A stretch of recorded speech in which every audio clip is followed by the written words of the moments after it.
I have read a lot of the book. I love it. I'm going to say that right off the bat. I got up to the Charlie Manson stuff, which was oh my gosh, chilling to say the least. Yeah, it was. It was chilling. Chilling meeting that guy. Did he ever reach out to you when he was in jail? No, never. Thank goodness, no. Yeah. No, but they reached out to me when things were getting grisly back in Southern California. And they called my house in Manhattan Beach and said, "Prepare to die, pig." Right. Pig is what they wrote on the wall with the blood. Right. You know, so it was pretty. Why were they mad at you? They weren't mad at me, except they were mad at the world, I guess. I mean, Charlie wanted to be a rock star. He wrote songs with my cousin Dennis, and when things didn't work out, then he, full of rage, he wanted to kill some people. Mm-hmm. He tied it to something he called Helter Skelter, which was going to be a race war, and they had to do something wacky to start it. I mean, it was weird. What's chilling about the whole story, and it's in the book, how Dennis just picked up two girls one day, like people did back then. You picked up hitchhikers, and he went home with them, had a nice little party, and thought that's it. And then fast forward, he comes back to his house. How much longer? Well, he came back from a tour. We were he back for a tour, and his house is inhabited by Charlie Manson, about the whole a dozen gang. girls, and a couple other guys. And that's how it all started. Yeah. And then you tell the story in the book where Dennis actually saw Charlie kill somebody.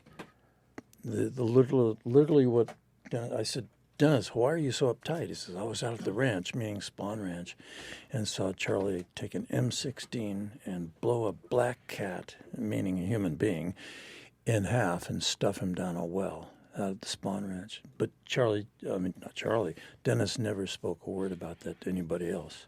I don't blame him, by the way. Yeah, just myself and Terry Melcher and a couple of people. Right. So did that ever come out? Was he ever charged with that or no? No. Yeah. No.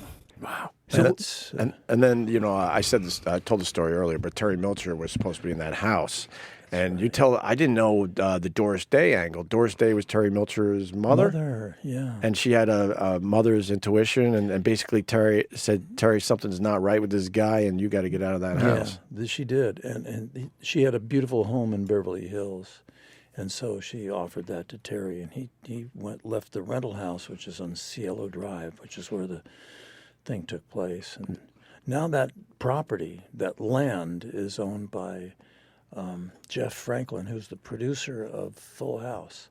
Oh, no kidding. That we've been on a few times, with John Stamos and all that.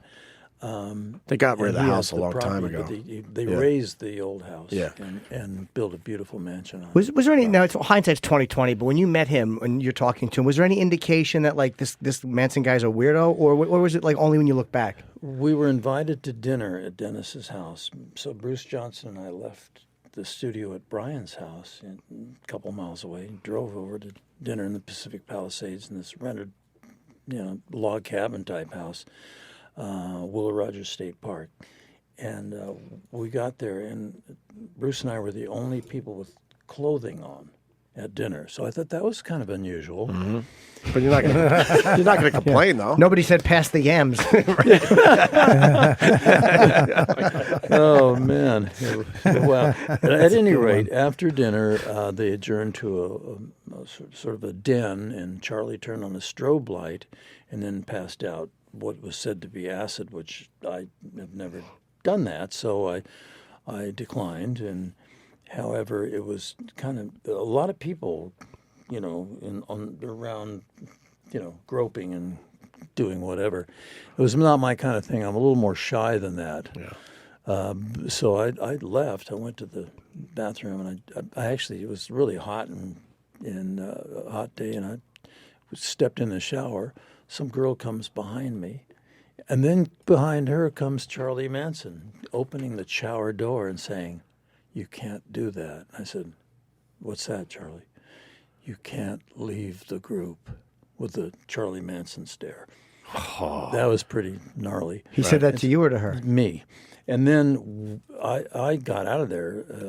Bruce and I just left and went back to the studio. And so I'm driving down Sunset Boulevard, and I'm thinking, oh boy, Dennis, you really got a weird one on your hands right now. Right. So what happened was Dennis couldn't confront him really because of what he'd seen at the ranch and everything, and it was